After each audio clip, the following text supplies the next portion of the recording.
Suginlan ko kamo, akong mga apo, sa mga panahon, sa akong kabatanon, o sa ako kamimbro, sa katiponiro, ang amo nga kaisog, nabantong kaayo. Bato sa pang-ugsundang ang mga hinagiban, kanamong insurictus nga way mga sapatos. Wala di ko kahadlok o dili gyud mo sibog, kaming tanan mo asdang bahalag mga pukan. Amo kadtong gisulong kuta sa Fort San Pedro, sakay atos kabayo nga tulin gyud kaayo. Gipabutan mi kanyon kalit na hitakilpo, wa ko may gol sa bala hiyatakan lang ko sa kabayo. Hinabihang giraha ditos bilang headquarter, kay among gikasangka mga gwardiya sibil.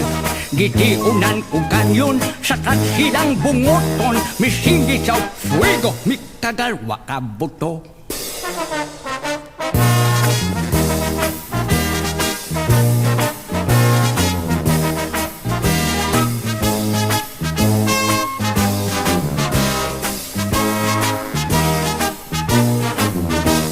Kat sila nagpayungit sa sableng milanit, kami nag-istukada sa amol na akong dala.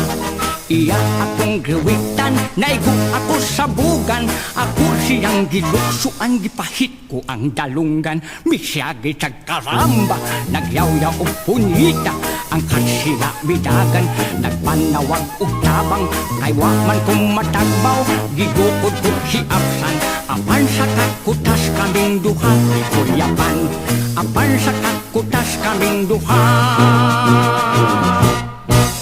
gikuyapan.